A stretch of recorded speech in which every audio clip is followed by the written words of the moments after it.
안녕하세요. 부자 패턴 연구소입니다. 1편에서 말씀드렸던 것 잠깐만 다시 짚고 시작하겠습니다.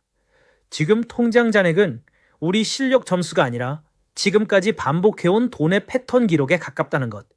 이번에는 한 걸음 더 나가서 이 질문을 붙잡아 보려고 합니다. 그렇다면 앞으로 10년 동안 우리가 도착하고 싶은 인생의 장면은 어떤 모습일까? 아니요. 우리가 보통 목표를 떠올릴 때 머릿속에는 이런 말들이 자동으로 올라옵니다. 돈 더 벌어야지, 빚 좀 줄여야지, 집 좀 넓혀야지, 언젠가는 사업 한번 해야지. 문장만 보면 다 맞는 말입니다. 그런데 문제는 3년 뒤, 5년 뒤, 10년 뒤에도 머릿속에서 비슷한 문장을 반복하고 있을 가능성이 크다는 겁니다. 돈 더 벌어야지, 빚 좀 줄여야지, 언젠가는. 말은 계속 비슷한데 현실은 조금씩만 움직이고 시간만 지나갑니다.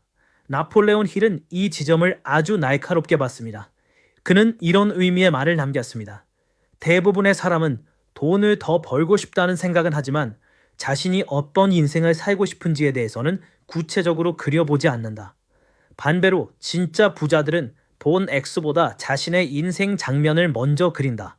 여기서 말하는 장면은 막연한 꿈이 아니라 하루의 그림에 가깝습니다. 그래서 오늘은 숫자 목표 말고 하루의 장면을 한번 그려보려고 합니다. 한번 상상해 봅시다. 10년 뒤 어느 토요일 아침입니다. 알람 없이 눈을 뜹니다. 창문 너머 풍경이 지금보다 조금 더 여유 있어 보입니다. 오늘은 억지로 해야 하는 일 때문에 일어나는 게 아니라 우리가 선택한 일정을 위해 기분 좋게 몸을 일으킵니다. 아이가 이렇게 말합니다. 오늘은 어디 가는 날이지? 그 표정에는 우린 맨날 돈 걱정이야가 아니라 우리 집은 뭔가를 해볼 수 있는 집이야 라는 느낌이 담겨 있습니다. 배우자는 조용히 이런 말을 건넵니다. 당신 덕분에 우리가 여기까지 왔네. 카톡 알림이 한 번 울립니다. 이번 달에도 입금되었습니다. 이건 회사 월급만이 아니라 우리가 만들어둔 여러 개의 수입원 중 하나에서 들어오는 돈입니다. 우리는 이번 달 카드값 어떡하지? 보다는 이번 달에는 어디에 투자할까? 어디에 쓰면 우리 가족에게 가장 의미 있을까를 생각하고 있습니다. 이런 장면을 떠올리면 마음 한쪽이 살짝 뜨거워지는 분들 계실 겁니다. 아, 나도 사실 이런 그림을 한 번쯤 그려본 적은 있었는데, 여기서 중요한 포인트는 지금 통장 잔액과 이 장면 사이의 거리 자체가 아닙니다. 지금과의 차이가 커서 현실감이 없게 느껴질 수도 있습니다. 하지만 나폴레온 힐이 관찰했던 사람들은 이 차이 때문에 이 장면을 포기하지 않았습니다. 오히려 그 간격을 내가 채워야 할 미션으로 봤습니다. 반대로 대부분의 사람들은 이 간격을 보는 순간 마음을 이렇게 정리해버립니다. 에이, 그런 삶은 TV 속 사람들이나 사는 거지. 나는 그냥 지금처럼 버티다가 어떻게든 살아가는 거지 뭐. 이 순간 우리 인생의 기어는 살짝 공회전을 시작합니다. 어디론가 가고 있는 것 같지만 몇 년이 지나도 비슷한 자리를 맴돌게 됩니다. 친구 두 사람을 떠올려 보겠습니다. 둘 다 비슷한 환경에서 자랐습니다. 비슷한 학교, 비슷한 첫 직장, 비슷한 연봉으로 사내생활을 시작합니다.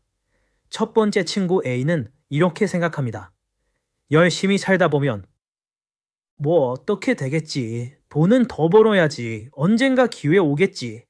두 번째 친구 B는 어느 날 우연히 나폴레온 힐의 책을 보다가 한 문장에서 멈춥니다. 명확한 목적을 글로 쓰는 사람과 머릿속으로만 생각하는 사람의 인생은 완전히 달라진다. 그날 밤 B는 노트를 꺼내 자기 인생의 목표를 숫자가 아니라 하루의 장면으로 써 내려가기 시작합니다. 10년 뒤 토요일 아침, 자신의 집 풍경, 집은 어느 동네에 있을지, 집안 공기는 어떤지, 창밖에는 무엇이 보일지, 그날 아침 자신의 표정은 어떤 느낌일지, 아이와 나누는 대화, 부모님과의 관계, 돈 이야기할 때 우리 가족의 표정, 자기가 하는 일, 수입 구조, 자유시간. 처음에는 어색하고 문장이 매끄럽지 않습니다. 그래도 한번 적어봅니다. 그날 이후로 B는 매일은 아니지만 일주일에 몇 번씩 그 장면을 꺼내 읽고 조금씩 더 구체적으로 덧붙여 나갑니다. 둘 중에 누가 더 바쁘게 살까요? 정답은 둘 다 똑같이 바쁩니다. 둘 다 출근하고 보고서 쓰고 야근하고 월급날 통장 보고 대출 이자 나가고 카드값 나갑니다. 현실의 무게는 거의 비슷합니다. 그런데 머릿속에서 계속 돌아가는 질문이 조금 다릅니다. A의 머릿속에는 이런 질문이 떠오릅니다. 이번 달 카드값 어떡하지? 보너스라도 좀 나와야 할 텐데? B의 머릿속에는 이 질문이 함께 떠오릅니다. 오늘 하루는 내가 적어둔 10년 뒤 장면과 얼마나 연결되어 있을까?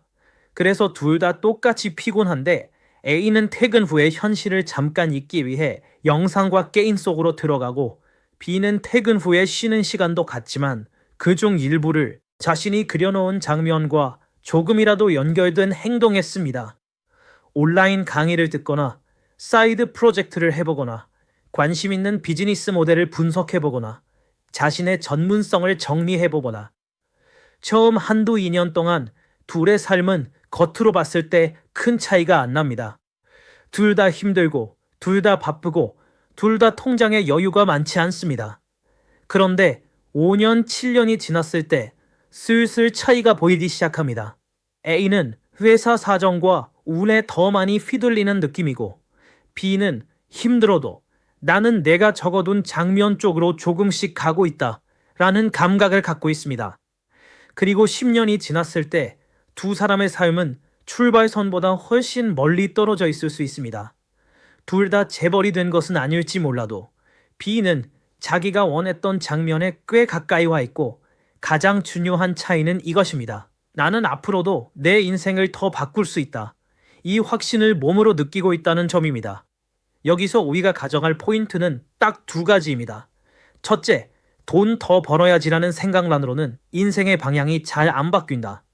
둘째, 진짜 부자들은 돈 액수보다 먼저 자신의 하루 장면을 수없이 떠올리고 글로 적어봤다. 그렇다면 우리가 오늘 할 수 있는 현실적인 첫걸음은 무엇일까요? 복잡하게 가지 않고 아주 단순하게 두 가지만 해보겠습니다. 1단계, 제목 한 줄 쓰기. 오늘 밤 집이 조금 조용해지는 시간에 종이와 펜을 꺼냅니다. 비싼 노트 필요 없습니다. A4 용지 한 장이면 충분합니다. 페이지 맨 위에 이렇게 한 줄만 적습니다. 10년 뒤 우리 집의 어느 토요일. 여기까지가 1단계입니다. 이 한 줄이 앞으로 10년의 방향을 바꾸는 출발점이 됩니다. 2단계, 떠오르는 장면을 적기. 이제 그 아래에 생각나는 대로 장면을 적어 내려갑니다. 10년 뒤 그 토요일, 우리는 몇 시쯤 일어날까요?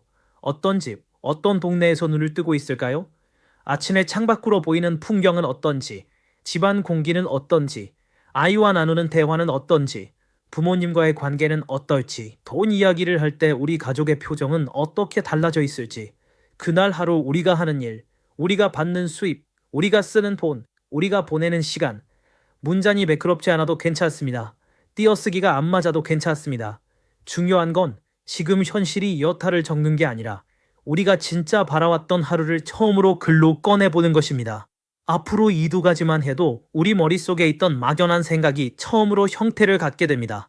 그 순간부터 우리 뇌와 감정은 조금씩 다른 방향으로 움직이기 시작합니다. 흘려보내던 몇 분이 앞으로 10년을 설계하는 시간이 되는 겁니다. 이제 오늘 영상의 핵심을 짧게 정리해 보겠습니다. 첫째, 돈 더 벌어야지라는 생각만으로는 인생의 방향이 잘 안 바뀐다. 둘째, 진짜 부자들은 돈 액수보다 먼저 자신의 하루 장면을 수없이 떠올리고 글로 적어봤다. 셋째, 우리가 지금 당장 할 수 있는 현실적인 첫걸음은 1. 10년 뒤 우리 집의 어느 토요일이라는 제목을 쓰고 2. 그날 하루의 장면을 떠오르는 만큼 종이에 적어보는 것이다. 오늘 이 한 장을 쓰는 것이 당장 통장 숫자를 바꾸지는 못해도 앞으로 우리가 어디로 가야 하는지에 대한 나침반이 되어줄 거라고 저는 믿습니다. 우리는 능력이 없어서 막혀있는 사람들이 아닙니다. 지금까지 가족을 위해 버티고 월급날마다 계산기를 두드리고 수년째 책임을 지고 살아온 것 자체가 이미 능력의 증거입니다.